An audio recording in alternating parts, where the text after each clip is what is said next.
Hello everybody and welcome back to another edition of the Overdrive Files. We got some DC news to catch up on, some good, some bad. But first up here, we do have to get into the Snyder Cut. So to get further into this thing, Connie Nielsen was doing an interview, I think it was with comingsoon.net. And she revealed she had some really awesome sequences that were left on the cutting room floor of Justice League. So let's get into sort of what she goes into regarding her action sequence here. It was so cool. I got to run up a wall and pivot in the air, and as I pivoted on my way down, I speared one of the monsters. I'm pretty sure it's a parademon. I literally did that for weeks to get that, and then they didn't put it in. They took it out, they put it in, they took it out. It's my regret because I love stunts. I love being a badass in a film like that, and then sorry that the audience didn't get to see that part of the cool Amazon fighting techniques. Now, I honestly think there was one of the more underwhelming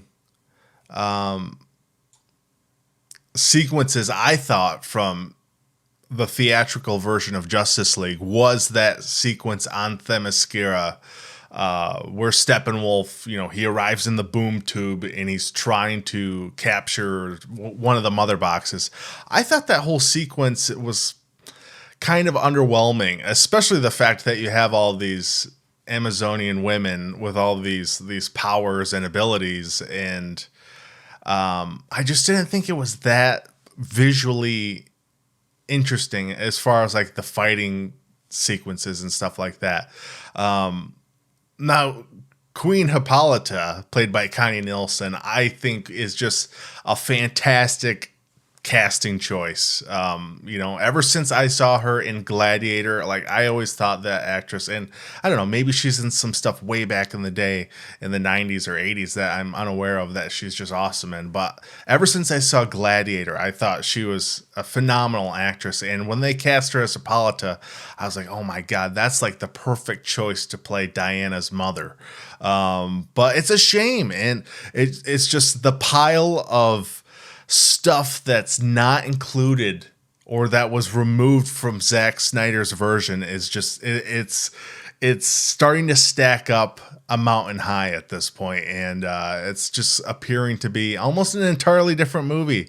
I think it's safe to say that, and I think he's even gone on record that after like BVS came out, they had to radically change. Or not, I don't know if it's radically changed, but him and Chris Terrio had to sort of, Warner Brothers asked them to sort of remove certain sequences from his version of Justice League. So we'll see, but it's unfortunate we got to miss out on Connie Nielsen's sort of badass action sequence. And she did have one in Wonder Woman where she like jumped off her horse and did like a 360 kick to like some World War II Nazis. So yeah, it's unfortunate. Also regarding the Snyder Cut, Warner Brothers, or I guess WarnerMedia, has a new CEO. There was a Variety article that was sort of giving down the overall sort of announcement about that, sort of it coming at odd timing, especially being that it was announced on April Fool's Day, April 1st, yesterday. New WarnerMedia CEO Jason Kilar, and interesting thing that DC and Zack Snyder fans notice right off the bat is that this guy is liking Snyder Cut tweets. Release the Snyder Cut tweets. So yeah, this article gets into it a little bit. The new CEO of WarnerMedia, Jason Kilar, is an apparent Snyder Cut and DC fan, which spells good news for those who want Zack's Justice League version released. Following the earlier announcement, fans took to Twitter to offer Jason Kilar congratulations and recommended the new CEO release the Snyder Cut. Fans were quick to point out that Kilar liked the tweet. Earlier saw a pretend HBO Max Twitter account have fun with fans by teasing the Snyder Cut is getting released on the streaming service for April Fool's Day. You can read the official announcement below about Jason Kilar becoming the new CEO of WarnerMedia. So yeah, there was also a Twitter account. It was like a parody account or a fake version of HBO Max, and it had like 14 followers or something like that. And I mean, they had the official logo on their Twitter account, and they tweeted out like I don't know if it was a fan poster of Justice League or what, but it had Zack Snyder's Justice League. And they announced that it was coming out like, I don't know if it was May 20th of this year or next year, something like that. But they announced that the Snyder Cut was coming. And it was like the ultimate troll yesterday for me, seeing that. About had a heart attack. And did have a good chuckle. So you did get me, whoever made that. That was a good April Fool's Day joke. But it's coming, ladies and gentlemen. We're going to get the Snyder Cut. But moving on after that, we do have some Shazam news. An interesting thing, what's going on with at least Zack Snyder and Shazam director David F. Sandberg, is just how willing they are to sort of pull back the curtain a little bit to the fans and sort of let them know what's going on. I've been following David F. Sandberg ever since he was, I don't know, I think ever since he did Lights Out, which was 3-4 years ago at this point.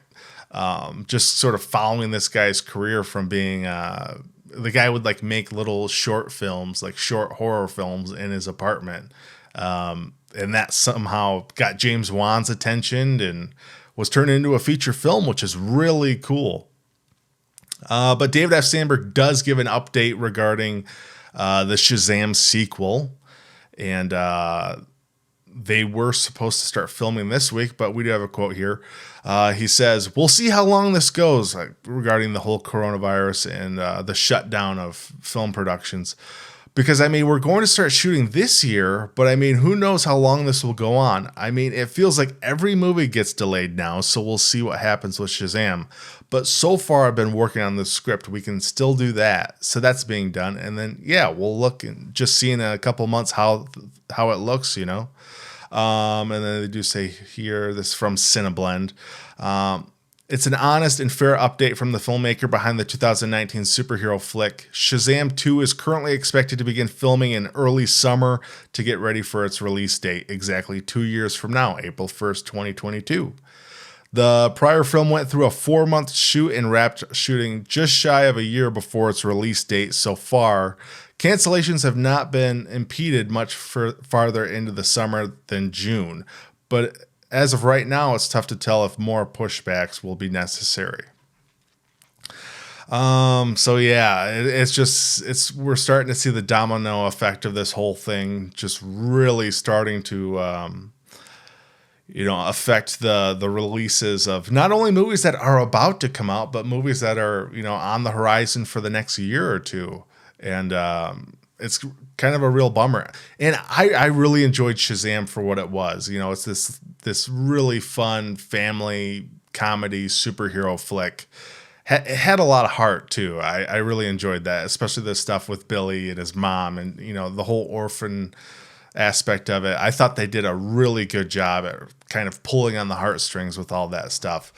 So I am really looking forward to Shazam 2. I don't really know too much about the Shazam lore other than like Black Adam. If I recall the post-credit sequence, is it Mr. Mind? Correct me if I'm wrong in the comment section, but I thought that's kind of the tease that where the next one might be going. So anyway, I'm looking forward to that. I thought the cast was great, so it's a real bummer we're seeing all this starting to sort of unravel in Hollywood, and who knows when we'll be able to actually go back to the theaters. But we do have some more unfortunate news here. Just talking about Black Adam, Dwayne "The Rock" Johnson.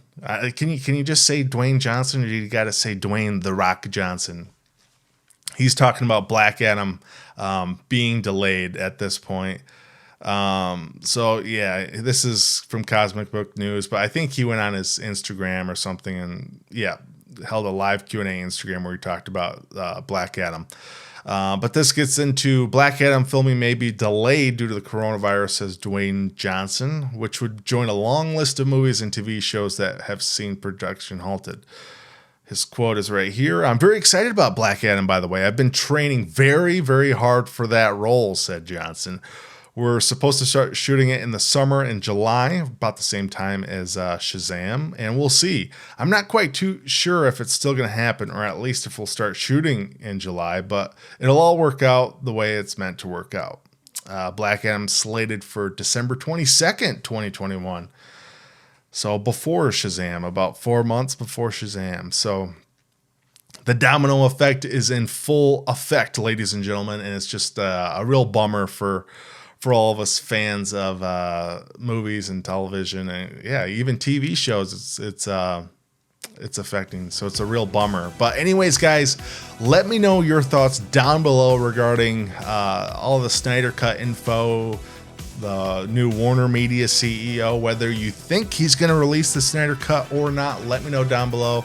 The Shazam news, the Black Adam delays, all that sort of stuff. Guys, thank you so much for watching. I'm Rex Overdrive. I'll see you next time.